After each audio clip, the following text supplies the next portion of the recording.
There was a day, a specific, unremarkable, ordinary day, somewhere in the middle of the 20th century, when every decision made on Earth was made by a human being, when every recommendation came from a person, when every piece of information you received passed first through another human mind before it reached yours.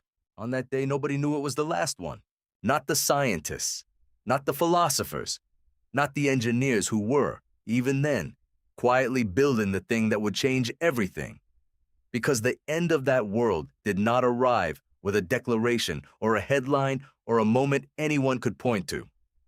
It arrived the way all the most significant changes arrive, gradually, then suddenly, and only obvious in retrospect. This video is about that world, the one that existed before the first algorithm, what it felt like to live inside it, what was gained when it ended, and what, if anything, was lost. To understand the world before algorithms, you first need to understand what an algorithm actually is, stripped of all the technical mystification that surrounds the word. An algorithm is simply a set of instructions for making a decision. A recipe is an algorithm. A checklist is an algorithm. The process a doctor follows when diagnosing a patient. If the patient has these symptoms, run these tests, consider these possibilities in this order, is an algorithm. Algorithms are not new. They are as old as human thought itself. What changed in the middle of the 20th century was not the concept of an algorithm. What changed was the substrate on which algorithms could run. Before electronic computers, every algorithm in existence required a human mind to execute it. The instructions could be written down, but the processing, the actual step-by-step following of the rules, had to happen inside a person. This is a detail that sounds technical but is, in fact, deeply human. Because a human mind executing an algorithm is not simply a rule-following machine. It is a rule-following machine that gets tired, that gets distracted, that gets curious, that gets moved by things that have nothing to do with the rules. A human doctor following a diagnostic checklist brings to that checklist decades of embodied experience, intuitive pattern recognition, emotional sensitivity to the patient in front of them. The algorithm runs, but it runs through a person. The day before the first automated algorithm, every decision-making process in human civilization had this quality. It was inseparable from the human being executing it. Imagine waking up on that day. Not in poverty or privilege specifically, just in the ordinary middle of the 20th century world. Your morning begins with information filtered through people. The newspaper on your doorstep was assembled by editors who made judgments about what mattered, what did not, what their readers needed to know and in what order. Those judgments were imperfect, biased, shaped by the worldview of the people making them. But they were judgments, made by people who had opinions about truth, who could be held accountable for what they printed, who had reputations that depended on getting things right most of the time. The music playing on the radio was chosen by a disc jockey who had taste, who had preferences, who played what they loved and hoped you would love it too.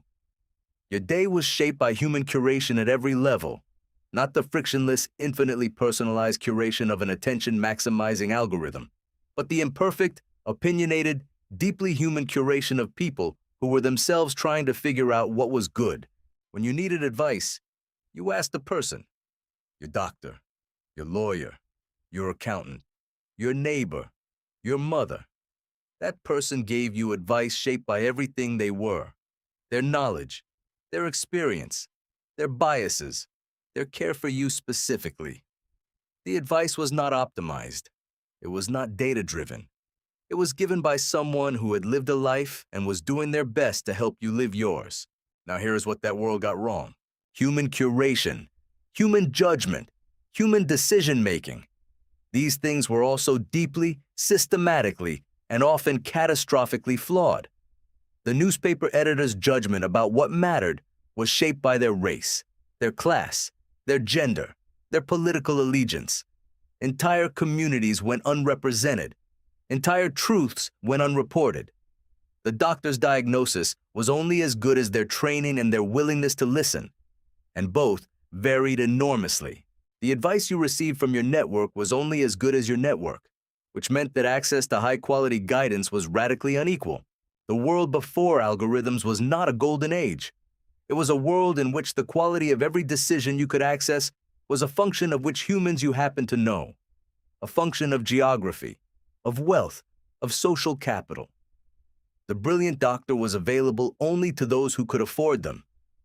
The wise advisor was available only to those connected enough to find them. The accurate, comprehensive, unbiased source of information was, in many cases, simply not available at all. Mathematician and computer scientist Alan Turing, whose foundational 1950 paper, Computing Machinery and Intelligence, asked, "Can machines think?" and set the intellectual agenda for the next 70 years, understood something that is easy to forget in the current moment. He understood that the case for machine intelligence was not merely about capability, it was about access. A thinking machine, if it could be built, would make the quality of careful, systematic reasoning available to anyone who needed it, not just those lucky enough to be near someone who possessed it. The first computers were not called computers. They were called computers, but the word referred to people, women mostly, working in government offices and university research departments, performing the calculations that powered navigation, ballistics, census analysis, scientific research. Human computers, rows of people with pencils and paper, executing algorithms by hand, one step at a time. These women, among them the brilliant teams at Bletchley Park during the Second World War, and the mathematicians described by author Margot Lee Shetterly in her book Hidden Figures, whose calculations powered the early American space program, were doing the same work that machines would later do. But they were doing it as human beings, with all the dignity, the intelligence, the irreplaceability that implies. When the first electronic computers arrived, ENIAC in 1945, running calculations thousands of times faster than any human, they did not replace human judgment.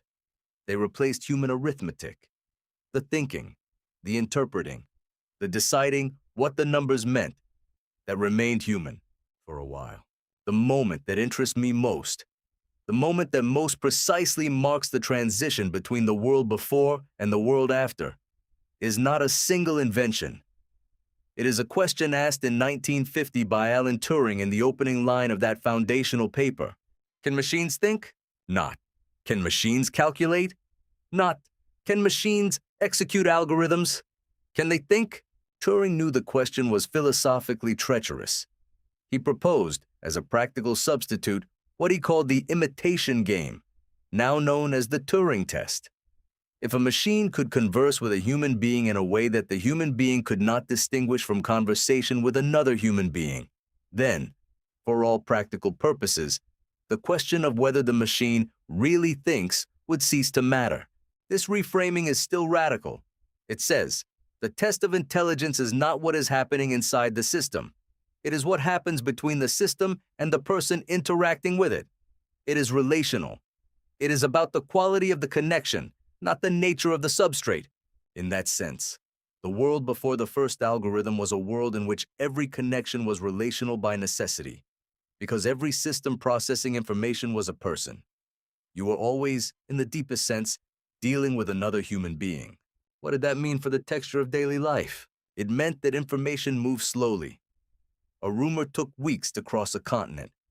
A scientific discovery took years to propagate through the global research community. The news of a distant event reached most people days or weeks after it happened, if it reached them at all. The world was, by any modern standard, information poor, but it was also, in a specific and important sense, information accountable.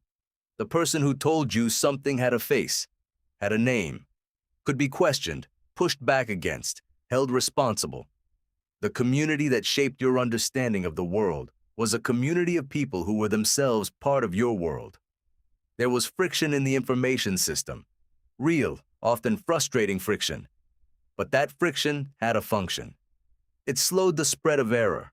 It created natural checkpoints at which human judgment could intervene. Sociologist Wright Mills, writing in 1956, the same year the term artificial intelligence was coined at Dartmouth, described what he called the public as opposed to the mass. A public, in his formulation, was a group of people who not only received opinions but formed and expressed their own. A mass was a group of people who primarily received. His concern already in 1956, was that modern media was converting publics into masses, turning citizens who participated in the formation of shared understanding into audiences who merely consumed it. He had not seen anything yet. Here is the counterintuitive truth about the world before algorithms. It was not simpler. It was not more honest. It was not more connected or more kind. In many ways, it was profoundly less fair than the world that algorithms have helped build. A world in which a child in a rural village can access the same medical information as a patient at a world-class hospital, in which a first-generation student can access the same educational resources as the child of a professor, in which brilliant ideas can reach millions of people regardless of the social capital of the person who had them. These are not small things. These are genuinely transformative achievements, and they are real. What was lost was something harder to name. Not a capability, not an efficiency, a quality of the relationship between a person and the information that shaped their world, a quality of friction, of human mediation, of the sense that somewhere behind every piece of guidance and recommendation and curated content was a person, fallible, biased, imperfect, but present, a person who could be argued with, who could change their mind, who was, in the deepest sense, accountable. The algorithm cannot change its mind. It can be retrained. It can be updated. But in the moment of its operation, it simply executes.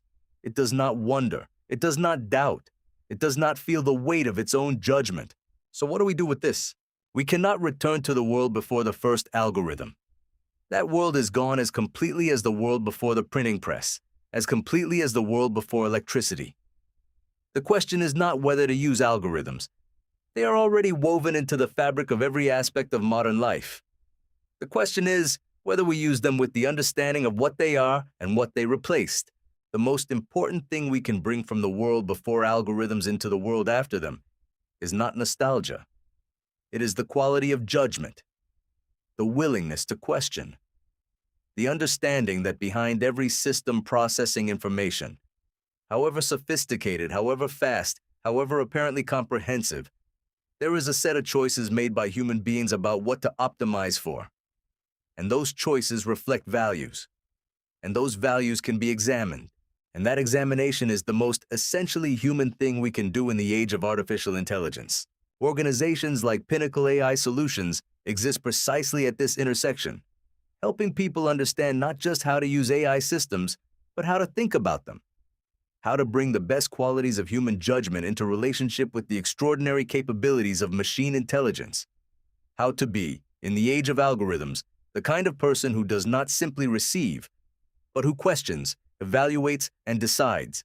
There was a day, an ordinary, unremarkable day somewhere in the middle of the 20th century, when every decision was made by a human being, when every piece of information passed through a human mind, when the world, for all its flaws and inequalities and limitations, was shaped entirely by people.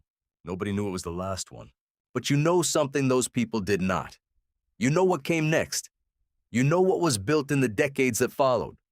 What capabilities emerged, what efficiencies were achieved, what connections became possible, and what qualities of human experience became harder to find. That knowledge is not a reason for grief. It is a reason for intentionality. The world before the first algorithm cannot be recovered. But the best of what it contained, the human judgment, the accountability, the friction that forced us to think, can be carried forward, if we choose to carry it. The question is not what the world was like the day before the first algorithm was born. The question is, what kind of world you are building the day after you understood what algorithms actually are.